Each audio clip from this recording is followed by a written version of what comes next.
Good morning, everyone, and welcome to our panel discussion, Empowering Women in STEM for Sustainable Impact. So we want to, this is kind of us coming together annually during National Science Week.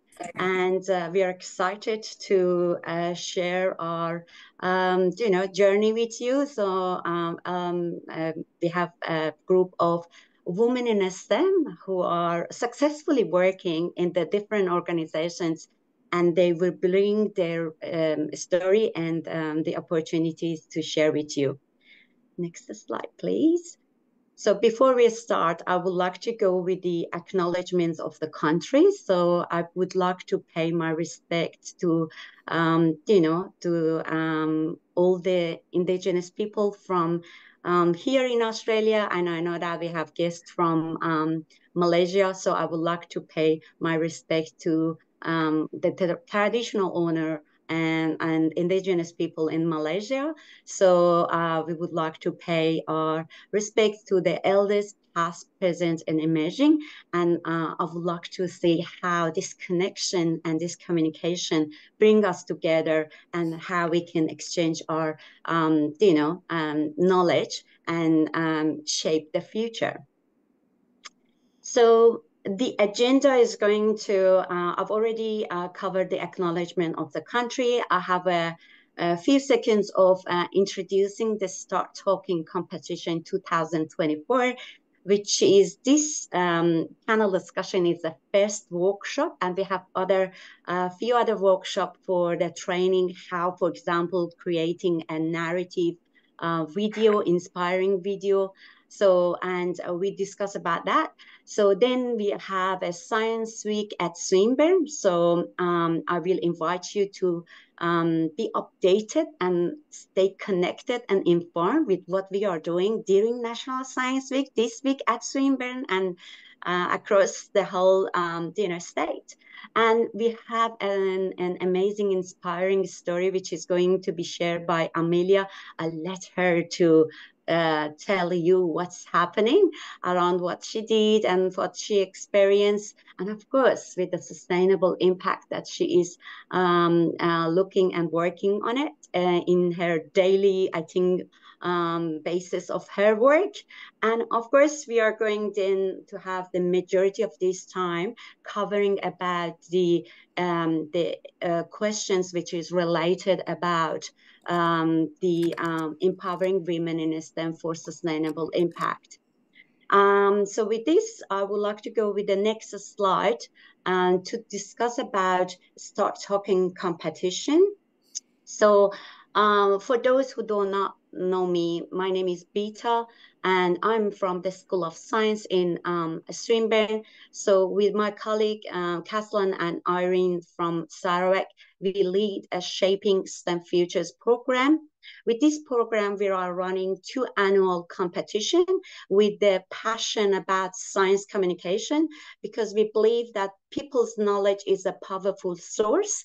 And if you are doing fantastic work across different disciplines, it doesn't matter what is your discipline, and it's not limited to STEM. So if you are design students, art students, someone who's working with employability, someone who's looking at technology, so any discipline, any topic that is your passion or you have a research about it, you can unpack the challenge with your recommendation or solution with the social impact. So people should know about what fantastic works you're doing. So this 4-minute video is the entry to this competition, and it's going to be submitted to me, and it's going to be live showcase during week 13, semester 2, 2024. So if you have any question, you can ask me, and this QR code takes you to the story of success of previous year,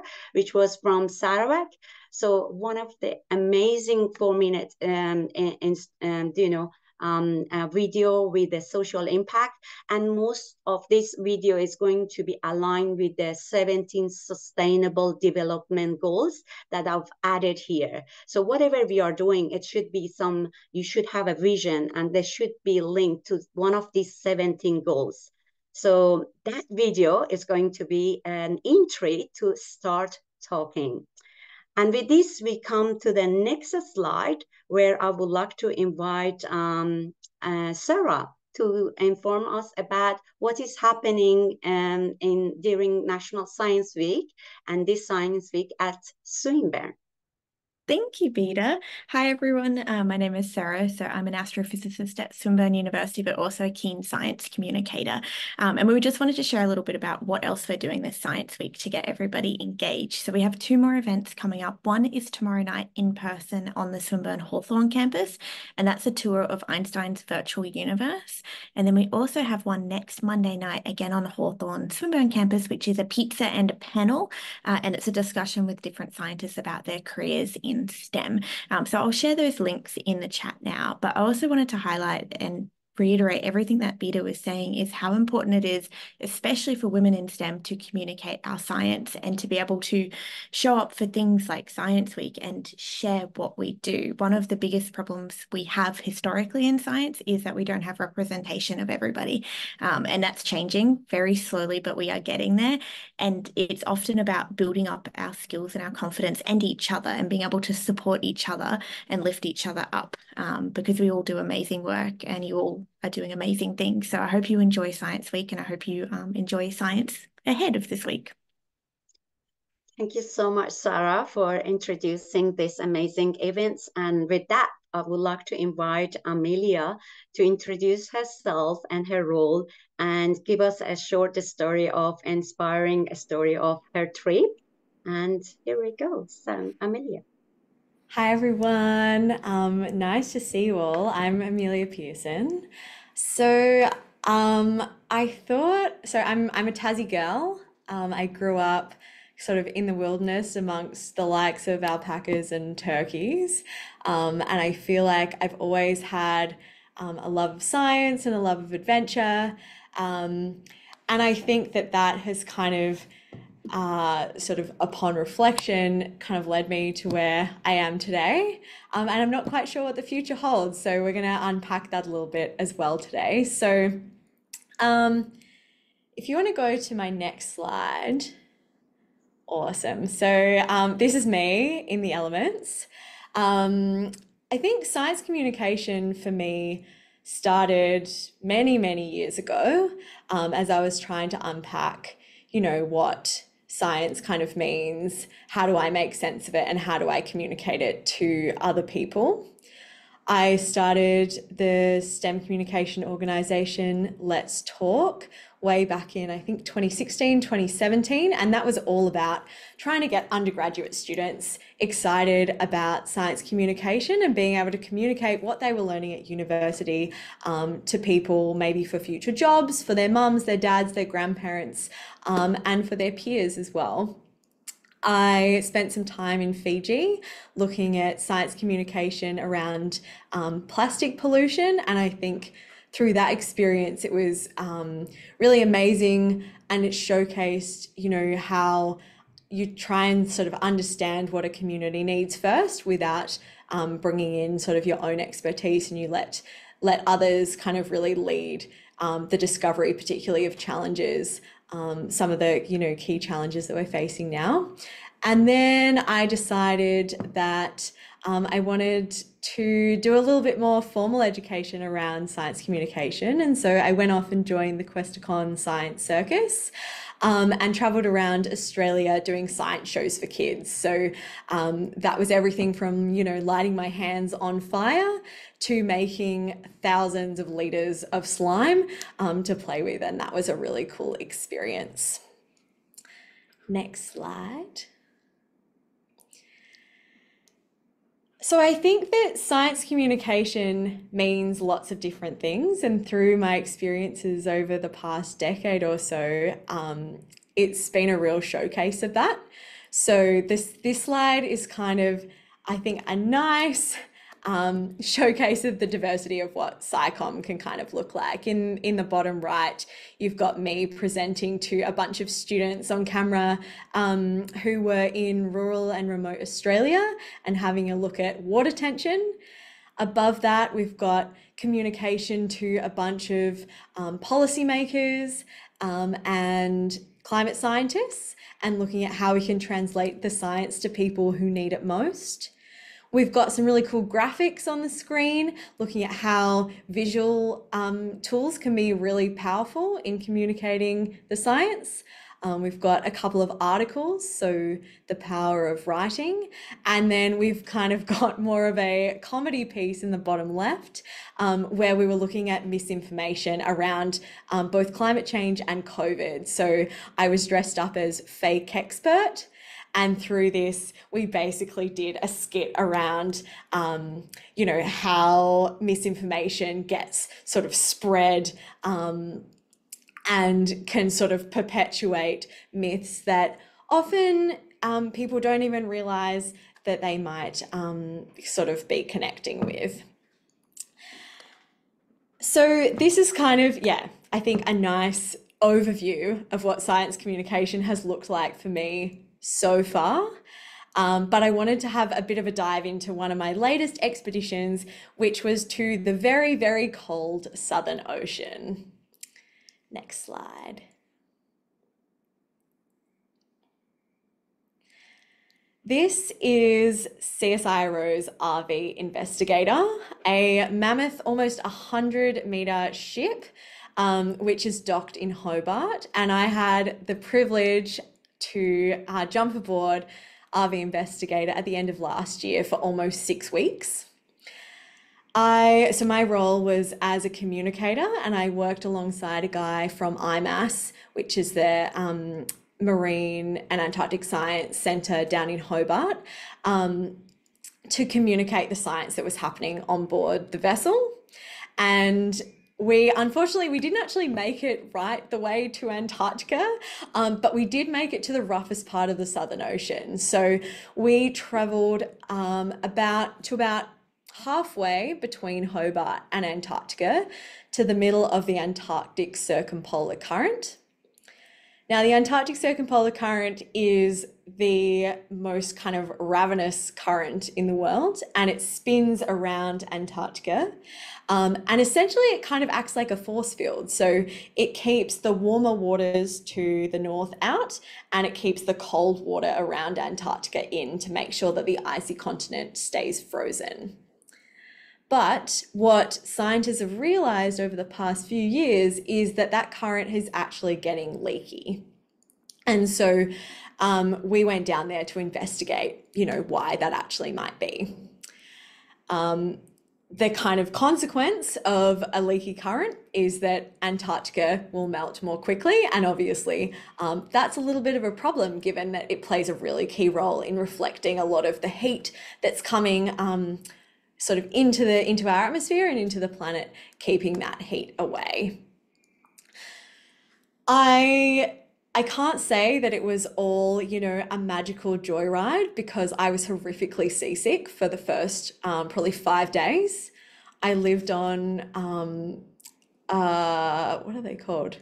Like rice crackers, salt and vinegar rice crackers, which I cannot bear the sight of anymore. And then on day 5, I managed to eat a potato, and I knew that it was all going to be up from there. But life on board was pretty insane. We had scientists working 12-hour shifts, so people were working round the clock, with crew members working round the clock as well. We had some really insane equipment on board. So, for example, and you'll see it was in the previous slide, but basically we've got these things called CTDs, and they get lowered. So yeah, in the ship image, there's like a little white door on the side. And I think if you press, I think it's a video actually, Bita. Yeah, so in a minute, you'll see out of that door pops this little instrument, and that's called a CTD.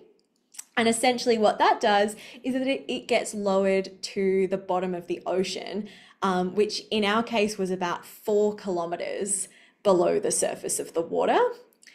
And when it goes down, it collects samples. And so at different depths, the little bottles open, and that means that when it's brought back up to the ship, you've got kind of a showcase of what the ocean looks like from the very bottom of the ocean all the way back up, and you can see how the temperature changes, how maybe the salinity changes, whether there are more nutrients in there, and things like that as well. So that was one of the key pieces of scientific equipment that we used on board.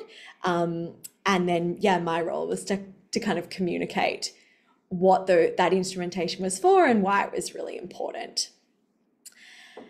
I think, Amelia, just to concern, sorry that I disturb you, concern about the timing.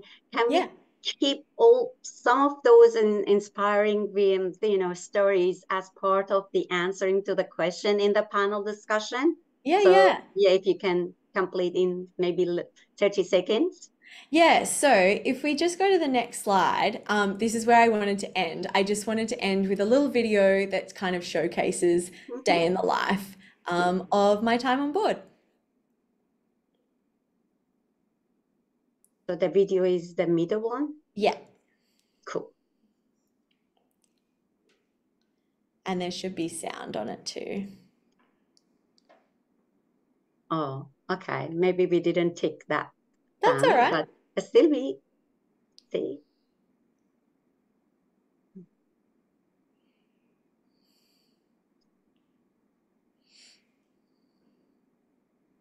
This was the lab that you worked with your team? Yeah, so that was the lab, and this was the back deck where all the kind of sciencey work was happening.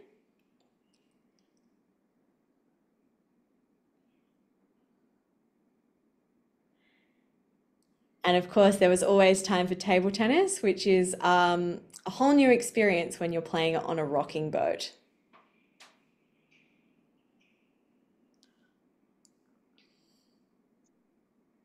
Fantastic. That was amazing. Thank you so much, Amelia, for sharing your story. And of course, this is just a very abstract of what you've done. But I think for our students, if you're interested to get more information, write your question in the chat and we try to collect it. If you don't answer it, all of the question in this short panel discussion, we will come back to you with the answers. I want to make sure that all of the students' concern is going to be answered. So with this, we come to the panel discussion, and I would like to start with the first question because I think this question is kind of, and with this question, I want to invite everyone to introduce themselves before they start answering that question. So that question is about technology and the trends of the technology for our women in STEM. So I would like to know, what does the changing role of the technology mean to our students and particularly to the women in STEM? So I think I would like to start with, maybe Celia, you're going first, and you introduce yourself. So this is a quick way of introducing, and then you, if you have a comment on that question, and then we pass to the next member. Thanks, Beta, and thanks for having me. My name is Celia Temby. I am representing IAG. The team that I work in at IAG concerns itself with capability for our technology and operations team members. That also includes, by the way, our graduate program. I will drop a link to promote that grad program. I hope all of you will consider it. So the question is around, what does the changing role of technology mean for women in STEM? And for a person who works within technology without a technology degree, I would say that there are fewer and fewer places to hide from technology, which is to say all of us are required within the corporate environment to have an increasing appreciation for and expectation to work with technology, whether that be rudimentary coding skills or extracting information via reports. We are, all of us, working within a technology field, even if we didn't expect to. I hope that answers your question, Beta. Thank you so much. We might just unpack on that word, inviting who is next. I can't really see all of the members, but I would like to invite maybe Hansi. Yeah, no worries, Beta. So my name is Hansi Nisanka. I am the founder of U2 Mentor. So it's a platform for peer-to-peer mentoring and personal development. The research actually shows that McKinsey's research shows that with women in STEM, there's about 25% more, the companies are more likely to achieve above average profitability. In terms of what Celia said as well, the landscape has been changing, and the tools we are using are going to be changing, especially with AI coming on board as well. And we've seen that the rapid movement in the last 12 to 18 months, especially. But it's also currently segmented into a few large organizations. So really it's about how do we navigate from this crucial pilot phase, you could say, to it's rapidly developing, to how do we kind of go forth from there. There's also research kind of showing that 65% of women who believe that remote working will help them as well, because as women we need to acknowledge that we have another role to play in society as well. That is most of we have families, and there's that nurturing role. So it's also about acknowledging as that as well, and understanding that this is part of it, and that we need to have flexibility as well in going forward as well. Thank you so much, Hansi, for sharing some of the literature around what is the impact of the technology. But we are coming back to that, and I would like to ask Robongi. I don't know if you're in the room, so. Rita, yes, I am in. Hello, Beautiful. everyone. Lovely to see you all, the panelists and all the students and the Swinburne community for joining. So I'm Ruwangi Fernando. I'm in STEM expertise. I'm an AI researcher. Can't call it a researcher these days. I'm not doing much research, but I'm an entrepreneur. In addition to that, I work. I have a non-profit called STEM Sisters, and also the for-profit organization called iSTEMco and DARE. So all of these are very much tied into gender diversity issues around women and specific groups of women of color. That's what I do on a daily basis at the moment. But in answering your question, Bita, I really see what technology, I'm a technologist, so I'm a fan of technology. I always see any sort of issues that comes with technology is all to do with ethics and who is behind it and how we use it. But for women, technology has been the greatest enabler.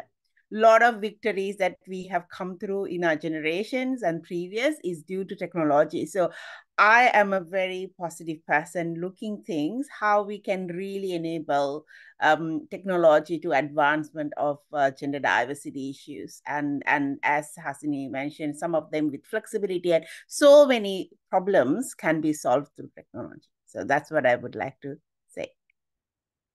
Thanks for bringing that positive impact of the technology in our future of life of women in STEM. So I would like to ask also Miko to add the comment, and of course introduce yourself first, please, and then start adding to the comments about the technology. All right, thank you, Bita, and good morning, everyone, to the panelists and the students. My name is Miko, and greetings from Sarawak. So we are located in Malaysia, the Borneo Island part of Malaysia, with 2 hours different from Australia, Melbourne. I'm currently a senior lecturer with the Swinburne University of Technology Sarawak campus, teaching and researching on data science and advanced data analytics. So previously, I was studying and working in Singapore. I came from a biomedical engineering background, and along the way, I realized that I have a strong interest in computing. So I pivoted to have a career in data science before I returned to my hometown, Sarawak, and teach in Swinburne, Sarawak. So going back to the questions by Bita, I really agree with the previous panelists that technology has already helped women to break a lot of the barriers as compared to the generation before us. In particular, I personally feel that technologies like Zoom, Microsoft Teams allow us to have flexible working, remote working, and also digital collaborations where we can have panelists from different countries in one room. And these are the things that the previous generation might not be able to enjoy. So as a student, I believe that you should also embrace technology, especially the generative AI, use them responsibly, and also use it to increase your productivity so that you will have more time for meaningful creative work. So that's my 2 cents. Back to you, Bita. Thank you so much, Meko. And I agree with all of the comments. And I would like to see how Amelia, you going to provide a last comment on the technology, and especially because you have practiced. I know that you are graduated students in science communication, and you talk about your trip with CSIRO. I believe I would like to see how you look at the technology and the impact of the technology and what that means for us in STEM, particularly women. Well, we need to have women in STEM as a leaders to use of the technology. Sure. So I guess I was thinking about it from a bit of a different lens. So I work at the Monash Climate Change Communication Research Hub as the operations manager there. And in climate change, we face a lot of misinformation. And so I see technology playing a really key role in kind of combating misinformation in my kind of area of expertise in climate change. But I think kind of across the board in lots of different disciplines, misinformation is very much prevalent. And I think that while this, I mean, it might not kind of directly tie into women's role, but I think particularly in the communications kind of area, the way that technology can be used to combat misinformation, I think is really powerful, and we'll need to use it a lot more going forward. Fantastic. Thank you so much, Amelia. So I guess I would like to start with the next question, where we are thinking about, STEM leaders. And again, this is not about just the women. So we want to discuss about inclusive partnership between the women and, men and our STEM and students as a leader in future. So what does the ideal future look like? What do you suggest from what you experience or the way that you're looking at the future? What does the ideal future look like to you? And is there any challenges or concern? Is there any limitation? So what is your suggestion to our STEM students who are coming from different field? IT, computing science students might be the majority are in the room today, but we are looking for different discipline and any majors in science. So for anyone who wants to start, that would be great. I can start. Yeah, Amelia, go for it. I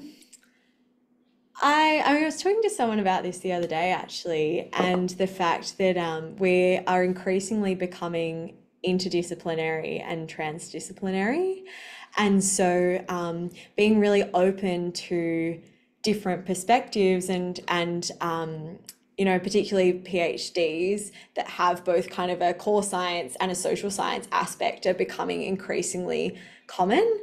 And so I guess the ideal future is to have people that are really equipped with multiple skill sets that can kind of combine to make sure that whether it's kind of a communications problem or a technological problem, that we can look at them from really diverse perspectives. That was a great point, and I have something to add on it, but I will let the panelists to discuss. If you have any points to add to what Amelia started.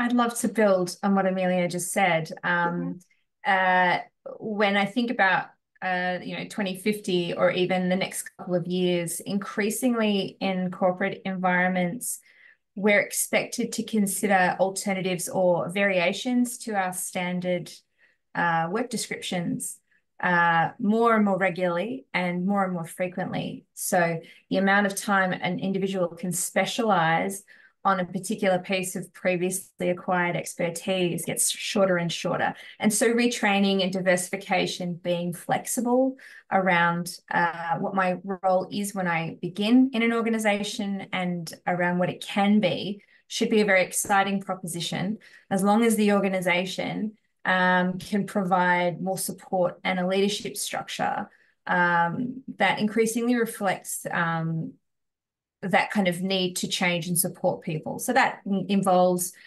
helping people within the flow of their work to diversify and change their capabilities and sort of keep pace with, I know AI is what everyone's talking about at the moment. What kind of skill sets can we bring into the workplace that empowers people to acquire that capability on the job rather than sit patiently and wait for the next crop of graduates to come through with that specialization.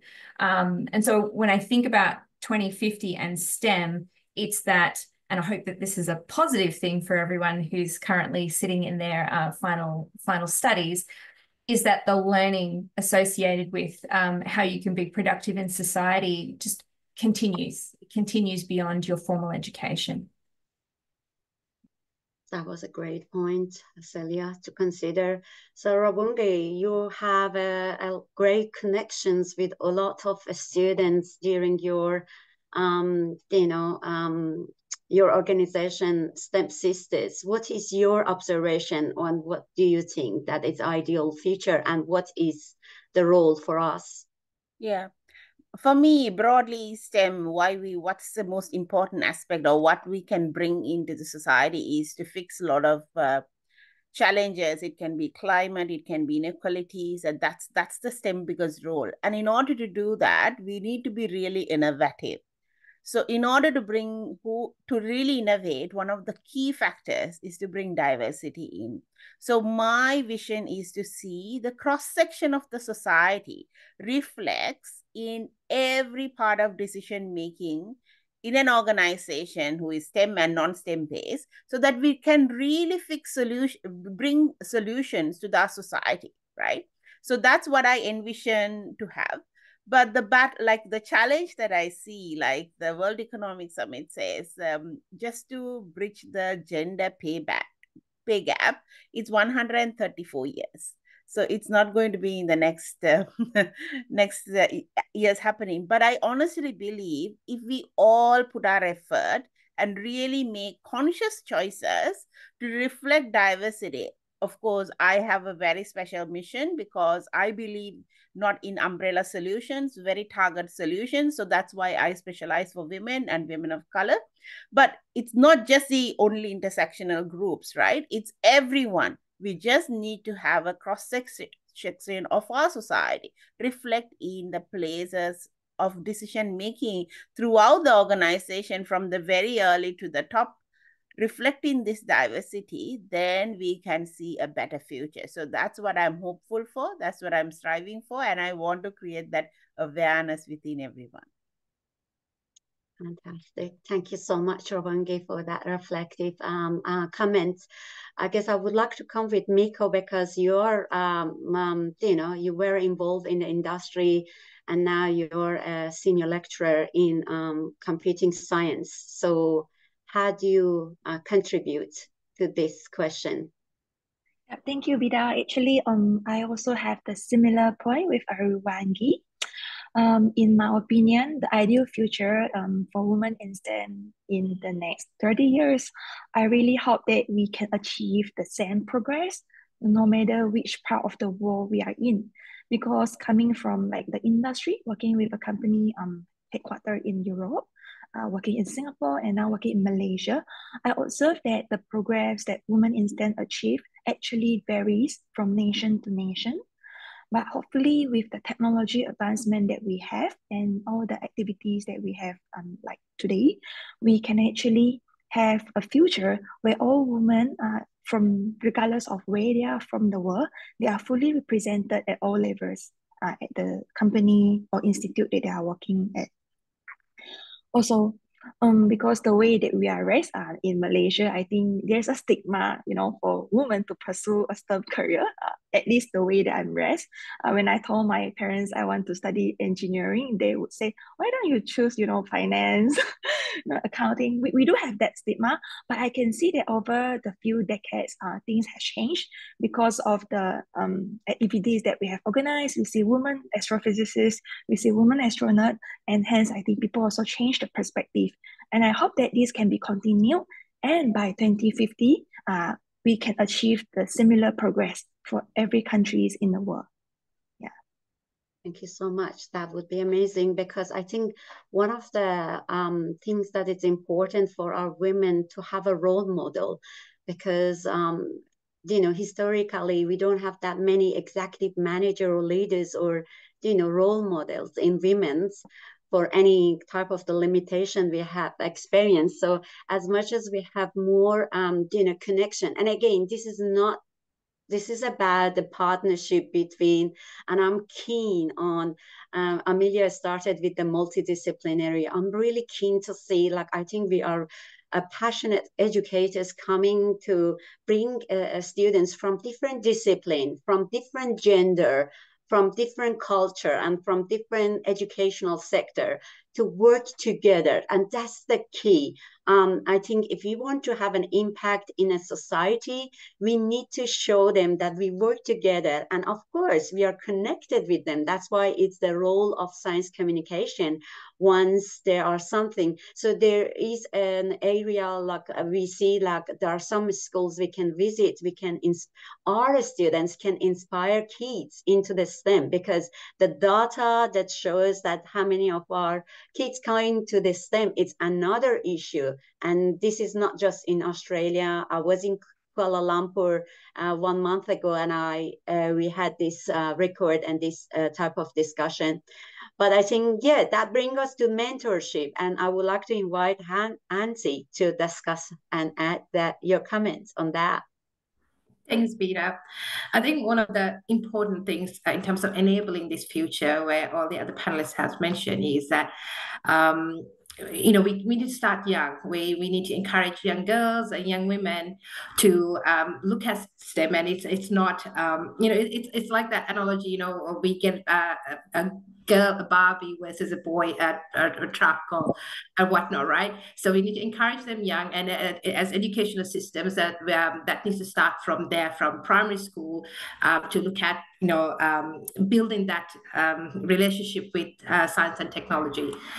And in terms of mentorship, I think we all learn from others. I think there's always that things we can draw from others, and I think it's really important that we have that connection, and that it's enabled to be able to connect with people who has walked that path before as well. So there's plenty of people here in this panel, as well as the students who are in their first to final years, that you all have a responsibility in terms of encouraging our young students to take that path, and what are the benefits, and also talk about what the drawbacks are as well.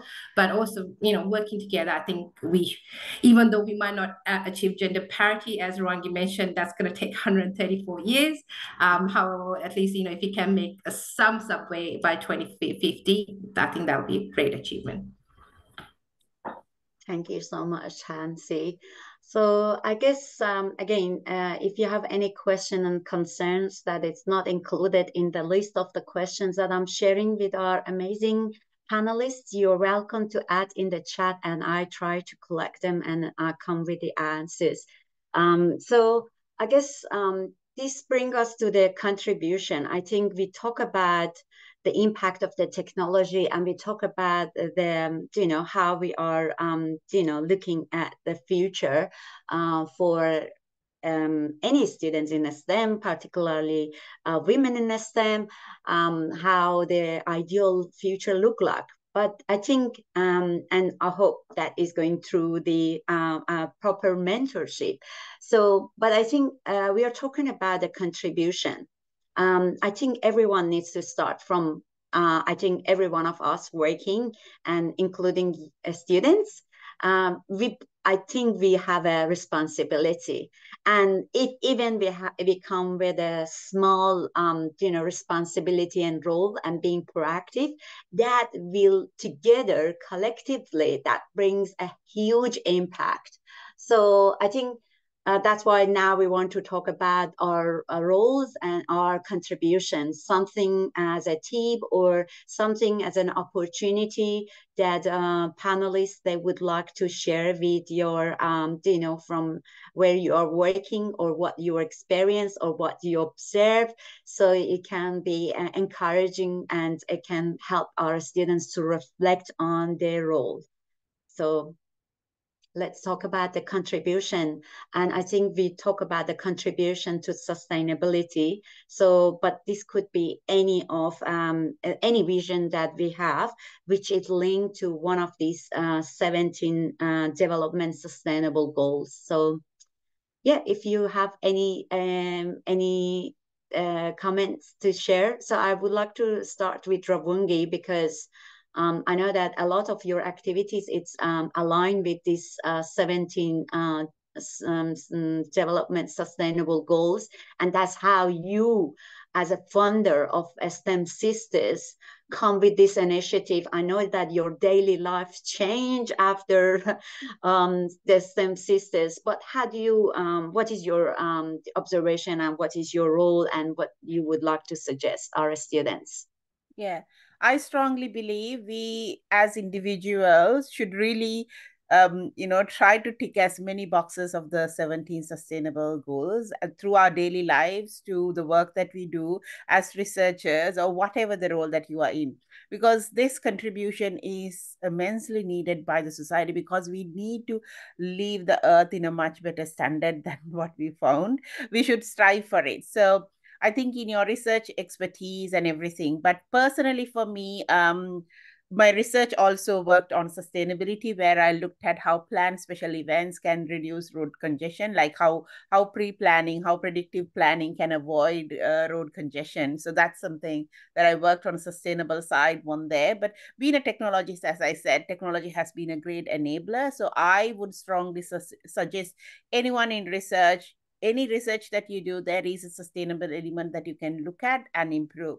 So focusing on your carbon footprint and what you are, like if you're looking at the more environmental side of things, I would share one thing because I'm also a passionate of being a woman and someone loved fashion, like fashion. So fashion is not something, any sort of fashion is very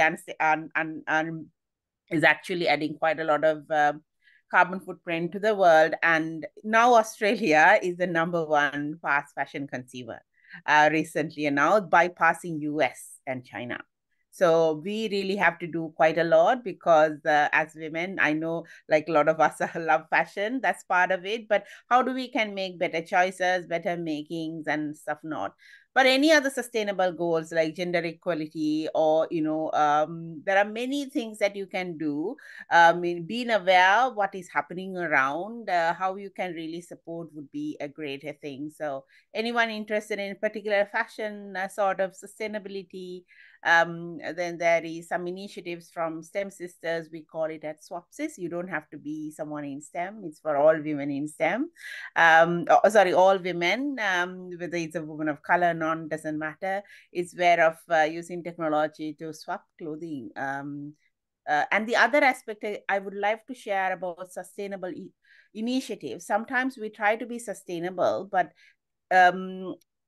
we really need to measure how much we reduce carbon footprint by some of our activities, and also make sure doing that activity, are we adding more? So you really need to measure, like sometimes, like if I take this example of fashion, that what we do, if you're really trying to use transportation and things like that to swapping clothes, then there is an addition in similarly how much you reduce. So the solutions has to be really thought, really gone through and check how the initiative, we all are trying to do our best and we may be doing something wonderful, but again, you have to really measure what's the carbon footprint and things like that. So I'm just focused on one particular area, but as Britta mentioned, it's highly important that we as individuals do our checkboxing in all of these ways and how we can really make the world a better place. Thank you so much for sharing your activity and your initiative to play your role. I guess I would like to just consider, I'm just concerning about the time. So is there any other, activity that our panelists are doing that they would like to share, or any opportunity for our students to consider? I was just going to bring up, so I think sometimes when we think about things that we care about or challenges that we're facing, they can feel a little bit overwhelming. And I feel it like every day in my work when it comes to the climate space. But I was at an interesting presentation the other day and they were talking about giving circles. And I don't know how familiar people are with those, but essentially a giving circle is a group of people, often they're friends, but they might be friends of friends or just a group of random people who have something in common. And they come together with kind of a collective cause that they care about, and they essentially fundraise for that cause over a long period of time. And there are some amazing examples of this. For example, there was a girl in the US who, she was a teenager.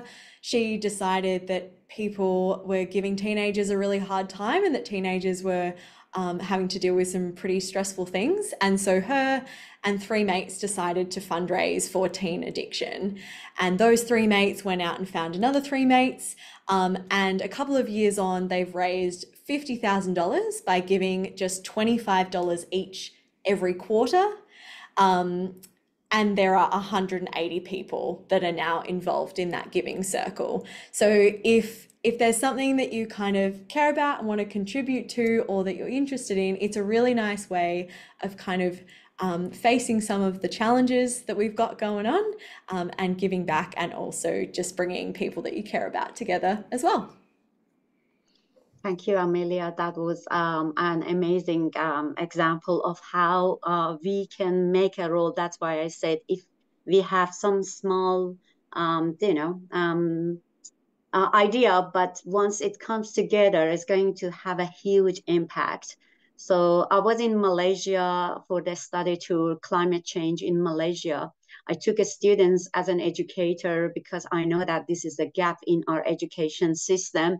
Students studying their discipline, but they hardly have a chance to come together and work together as a team to unpack a project or a research or a challenge. And that was about climate change in Malaysia. And through that connections, students working with the local stakeholders in Malaysia, local students, we had group of students coming from business, climate justice, law, psychology, science, engineering, aviation.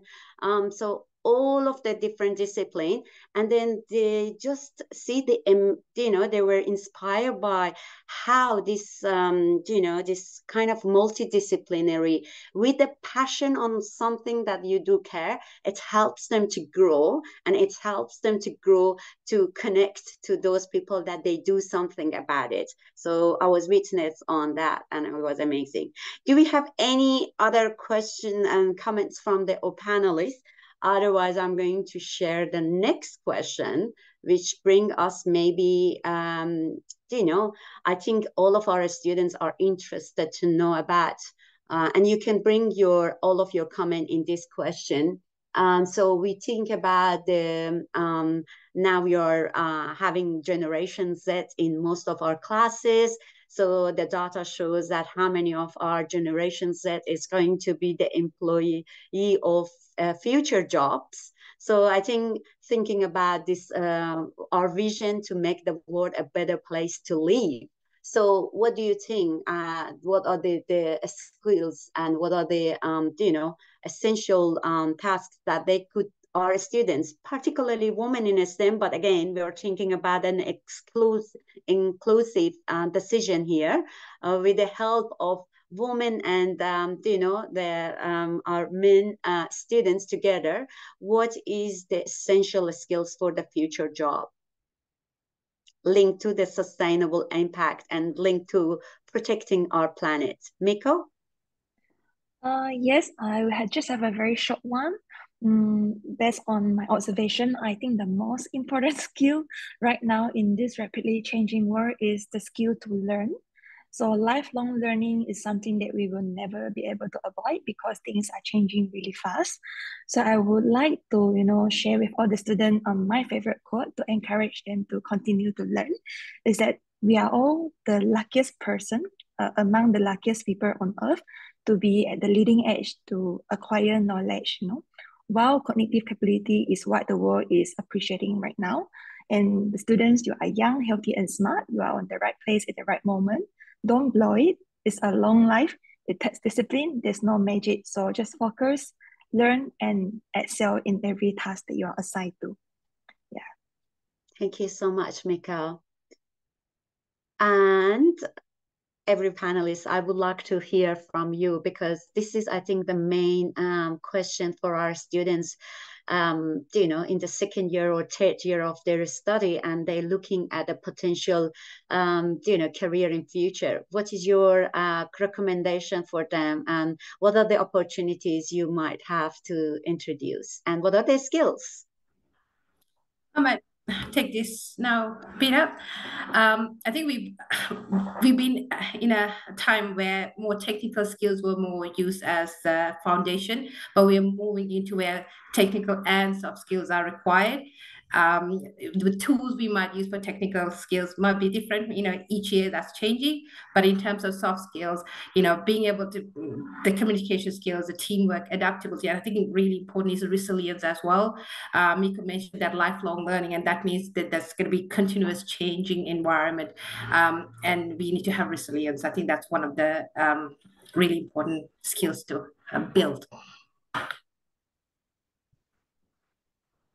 Thank you. And I can see there are some questions in the chat. If any of the panelists get a chance to respond, that would be amazing. But do we want to, who is going to be next? Yes, Peter, I can go. Yes, I agree on the lifelong of learning and then resilience. To add on, I think being curious is so important, especially in the areas of science or STEM related. I think that brings your spark, and being like, how do you be curious is to really, get to know, what's going around, be participating, engage with things. So then you would understand, would like to find your passion through your curiosity. So these are, because the rest of the like we may see now, there is a huge boom in AI, and it will be staying, though whether you like it or not. So all of this, what you need to learn new, is in the it's in your fingertips. So any skill that you need to learn, there is so many means and methods. Learning has been, access to knowledge has been so easy now, so there is no problem with that. But if you're not curious, if you're not passionate, it's really hard to take that lifelong learning. So I think that's important to have those niches. In addition to some of the questions that is mentioned about bringing, how to encourage young women or men or boys or girls into STEM, I would say, again, especially for girls, I think we need many more role models. So because if I share some statistics, there is 36% of girls enrollment into STEM studies. Of course, we are not 50% yet, but the bigger problem is also, out of that, only 15% work in STEM industry. So there is an industrial issue of welcoming women who are with qualification also, and to really keeping them there. So we need to really have that problem fixed. So through showcasing your mothers and aunties and who not is working in STEM, staying in STEM, getting to leadership in STEM is so important to see that in for the next generation. And the other aspect that I see to encourage is to make science a part of your daily life, as to see the science behind in every natural phenomenon or something like that. So in that way, you become closer to science rather than this is a distant, activity happening. So I would encourage, if you really are thinking about bringing young or old or anyone into science interested, during this National Science Week, STEM Sisters organize something called as Soapbox Science. It's where scientists meet the general public. So there is 12 amazing scientists. Brita was one of them last year, and we have 12 new scientists this year. They are women and non-binary speakers that we have invited for during the National Science Week at the State Library this Friday.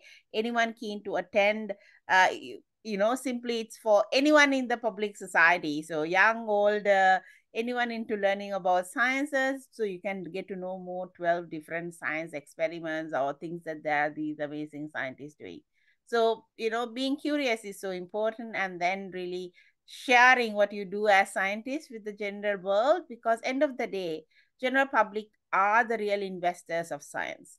So, as scientists, what we use as funding or resources is the taxpayers' money. So it's equally important to share your learnings, not just in a scientific journal or a scientific presentation. It's important, very important to share with the broader community. Yes. Thank you, Brita. Thank you, Ruwangi. Do we have more comments from the panelists? I just want to raise one thing else before I ask panelists, and we are going to finish in 3 minutes. So I guess one of my student generations at 20 years old in the study tour in Malaysia, she said, Bita, we grew up with the technology, and I had a dream to work as influencer because it's kind of bring me a joy, money, everything that I wanted, and use of that technology and that skills that I'm interested and and then now after that trip, she said that, Bita, I find the identity, how I'm going to act as influencer. So now I've decided to bring all of my activity with the focus of climate change. So as an educator, if we have one student comes to act as influencer and have a vision to work with climate change, then that is kind of, that's kind of our role. This is maybe if I can inspire one student, then everyone can do it. And then imagine the world with all of these, connections. So that's kind of a strong, I really believe in small things can be a huge impact. Any comments from panelists? Amelia? I just had two things. One, for anyone kind of thinking about future careers, feeling stuck, whatever. If you think someone is cool or they have the job that you want, I highly encourage you to reach out to them and tell them that. And they will almost certainly always say yes to coffee. So that's kind of my biggest tip. I think a lot of the kind of things that have happened in my life so far have just come through random conversations that I've had with people. So think someone's cool, reach out. The second one was around empowering or kind of connecting young women in STEM and kind of encouraging them to follow that pathway. I think for me, I fundamentally believe that happens or is most effectively happens at a really young age.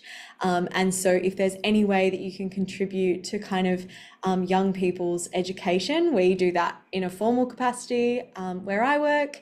But if there's any way that you can kind of go in and maybe volunteer at your school or something like that, I think that's a really nice way to connect with young people and get them really excited about what is a really cool career. Thank you so much, Amelia. Just following on Amelia's comment, if you're interested and you would like to be part of this journey inspiring kids to the STEM, contact me. There are a lot of opportunity at Swinburne that I can share with you, and please do not miss this opportunity before you graduate. And hopefully those are the evidences that the employees can see that you are passionate, you already work on it, and you have and of course you enjoy what you're doing. So Leah, I guess, I don't know if you have any question, because this is the end of the panel discussion, and that was just the beginning of how I'm sure that you can find our panelists in LinkedIn. So they are doing fantastic works, fantastic research. You reach out to us if you're interested or you have a concern. Of course, following Amelia's comments, we love to have a coffee and chat about what is your concern, and we do care about you.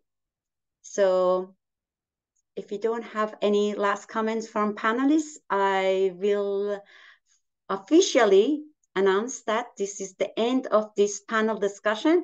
And to start with, I would like to encourage you all to come with your passion or research in any field, and to create 4-minute video and submit it to us in October to be live showcase in front of the judges, which is coming from our industry partner IAG and our Swinburne and chief scientists at Swinburne, Virginia, and some of the organizations. So that is the way that you can bring an impact and think about the 17 sustainable development sustainable goals in your daily life. Thank you so much, and again, enjoy the National Science Week. Take your family members, go and find through the National Science Week website what are the activities in the city at Swinburne, and hope to see you in front of the State Library